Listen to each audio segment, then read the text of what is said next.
Hello everyone, my name is UltimoFive and today we are going over the Catabolyst, the Face Melter. The Catabolyst is an infested sidearm that fires a short-range corrosive beam and is obtained by researching its blueprint in the biolab at the dojo and requires these materials to make it. Requires a mastery rank of 11, comes with one V polarity slot and a V Exilis polarity slot, and because of this, the builds for this guide require 4 forma. Has a unique feature called Reload Grenade. While reloading the weapon, it throws out a grenade where you aim and explodes in a 5-meter radius on impact. And it excels in close to medium range disintegration against all leveled enemies and can deal with small to large crowds with ease. Advantages for the weapon would be that it has a very high critical multiplier, extremely high status chance, high fire rate, and an innate 0.9 meter punch through. Disadvantages for its primary beam would be that it has low critical chance, linear damage fall off from 100% to 80% from 9 meters and 19 meters, and has a limited range of 19 meters. Disadvantages for Reload Grenade would be that it has self-stagger, and explosions have linear damage fall off from 100% to 50% from point of impact. The elements for the Catabolyst against the Corpus would be Magnetic and Toxin. Magnetic amplifies shield damage by 100% and nullifies regen of shields for 6 seconds, which stacks up to 10 times for a total of 325%. Meanwhile, Toxin deals 50% base damage per second over 6 seconds. This weapon is, in my opinion, more powerful than the Kuva Nukor against high-leveled enemies. This weapon just absolutely dominates against the Corpus and can easily shred everything, including Bursa, and that says a lot for a sidearm.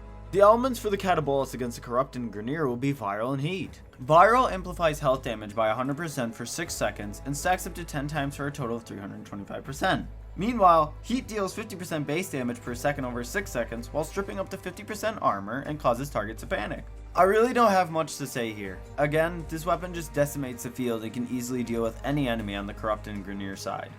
The element for the Catabolyst against the Infested would be Gas. Gas deals 50% base damage per second for 6 seconds in a 3-meter radius and stacks up to 10 times to a total of 6 meters. So I would say just going corrosive would be beneficial, but I saw the potential of Gas due to this weapon's reload mechanic. It is just so fun to throw the grenade and nuke the area of all infested with a huge gas field.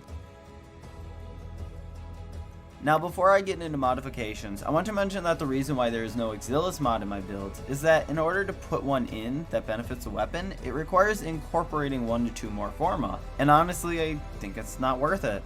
The ammo economy is great and the linear damage fall off isn't bad. If you really want an Exilis mod in that slot, then I suggest using Lethal Momentum and only using 5 forma, instead of 6 for an ammo mutation mod that isn't really necessary on this weapon.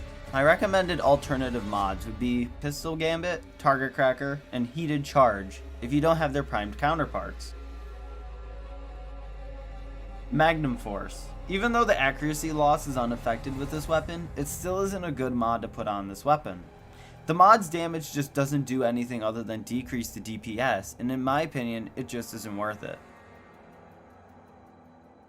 There are several ways to enhance critical chance and damage for this weapon. For instance, for damage, Rhino's Roar, Nova's Molecular Prime, which makes all sources of damage increase by 100% against primed enemies, Mirage's Eclipse mixed with her Hall of Mirrors adds a massive damage bonus during the day or in light, and Saren's Toxic Lash mixed with her Spores ability. For critical chance, Haro's Covenant can add up to 50% critical chance and 200% on headshots. The Adarza Kavat with Cat's Eye can give a 60% critical chance boost, and Smita Kavat with Charm can give a 200% crit chance. Arcane Avenger. Upon getting hit, 21% chance for 45% critical chance for 12 seconds. Arcane Awakening. Upon reloading, 60% chance for 150% damage to pistols for 24 seconds. Arcane Precision. Upon headshot, 100% chance for 300% damage to pistols for 18 seconds. Hope you all liked my guide. If you did, make sure to hit that sub button, like, and maybe share with friends. It helps me out a lot. If you want to see a specific weapon or build, make sure to comment below. And as always, I will see you guys on the next guide. Bye bye.